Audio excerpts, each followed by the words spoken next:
Welcome back, guys. It's Adam from Two for Joy here to give you my instant match reaction to the 2-2 at St James's Park. Newcastle versus VAR. Sorry, Chelsea. And we'll run through the key incidents of the game, the refereeing, some decisions that were made, and then basically sum up where we feel this performance is and what we can carry from it.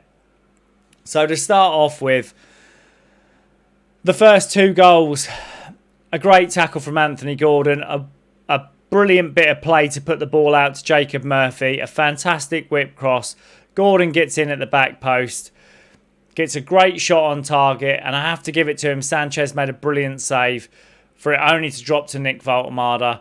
He's cool, he's calm, he taps in the finish. It's brilliant for Nick Voltemada. So pleased to see him back on the score sheet.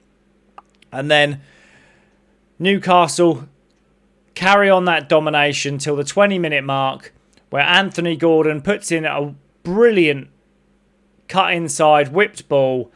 Nick Voltemada manages to get a toe on it. And that opening part of the game, 2-0 up, Newcastle seem to dominate. And it's the first time probably this season we've seen us play like the team we have been in previous years. The high press, the intensity, the desire to win challenges, everything about that first half performance was fantastic. And I'm so pleased to see key players taking a grip of the game, getting involved and working hard. And I'd have to say, for the first half performance, there wasn't a player on the pitch that I'd fault. Now,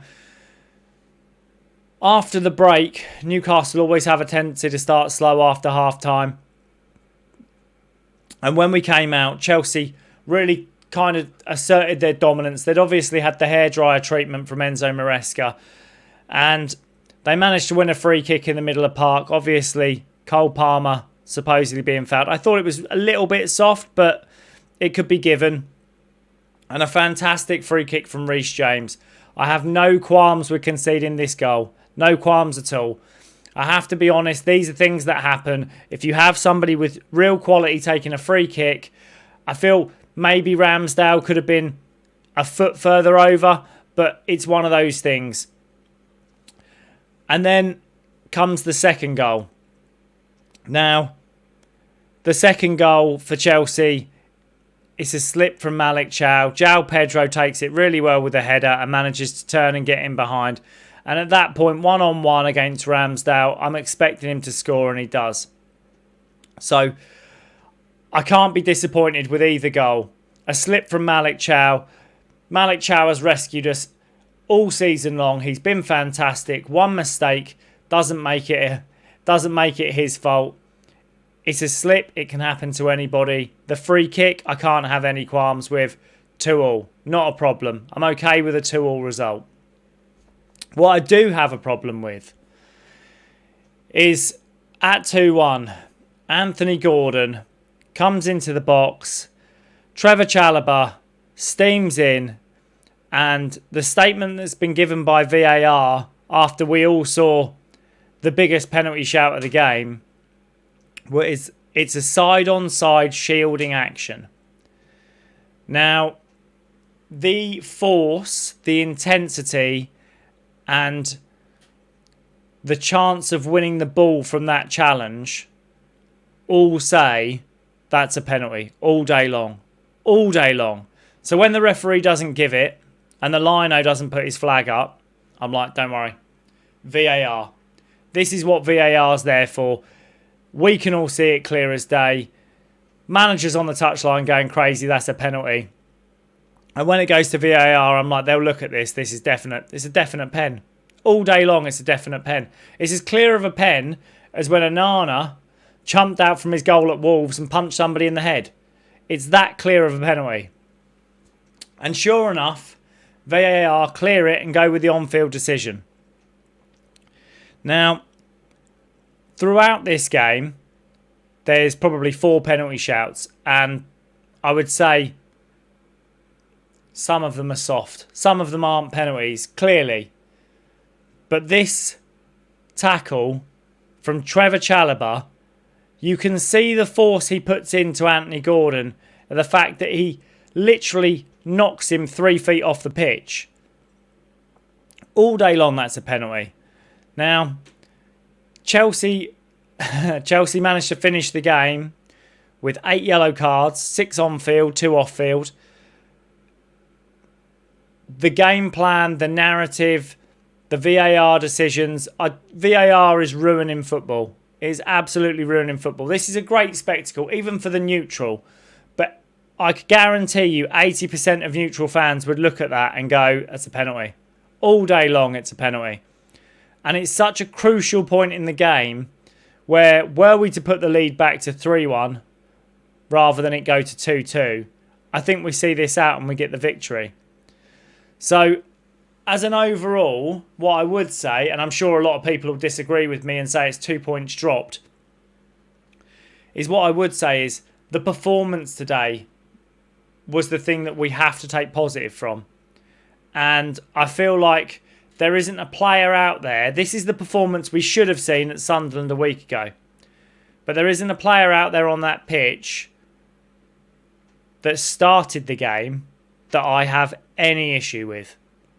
Now, the subs that came on, and I'll be honest, Anthony Elanga needs to pull his fucking head out of his arse and get into gear, because he seems to be playing for himself rather than playing for the team.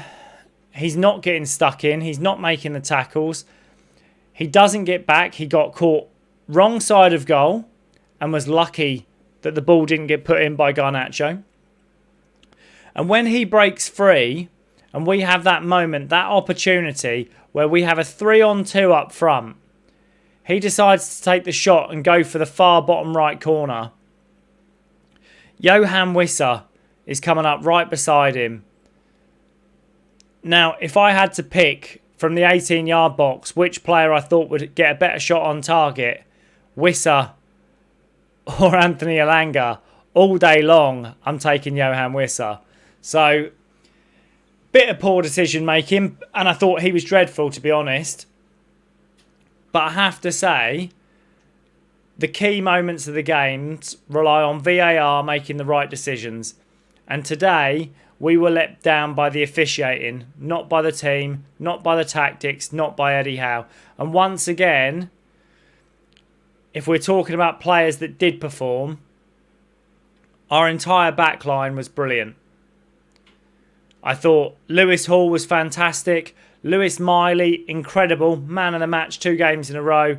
Absolutely stalwart Lewis Miley for playing right back in the way he did and marshalling Garnacho for an entire game. And the pairing of Malik Chow and Fabian Schär, I think, is our best centre-back pairing at the moment. And we're lucky that they're not the ones that are injured. And again, Jacob Ramsey coming into that midfield, I thought he played well midweek, like a good game. Today, I thought he was brilliant. I thought he really showed some desire. He showed tenacity. He was happy to get stuck in. He was going in for the 50-50s. I really liked the look of Jacob Ramsey today, and long may that continue. And I think we have to take the positives from it. It is a bitter pill to swallow, knowing that we probably should have won this game. We probably should have seen it out. But in context, it's a good performance. We didn't deserve to lose. And we walk away with a point. And we have to take this.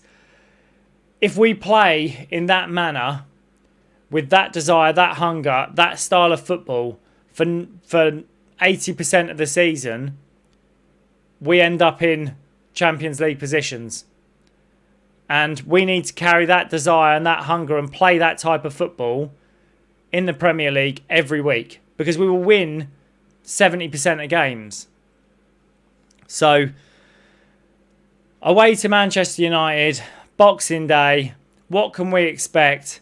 This will be a dicey fixture. Man United seem to have kind of come through the hardest parts and seem to be carrying a little bit of form under Hammer at the moment.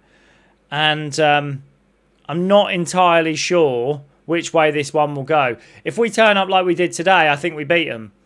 But if we turn up like our normal away day approach and don't get stuck in and don't go for it, then I think we lose that game. And then we will be in a very sticky position for Eddie Howe. So we can only hope, Geordies. If you've liked the video, if you agree or disagree, hit me up in the comments. Be sure to subscribe. And hopefully, guys, I will see you in the next one.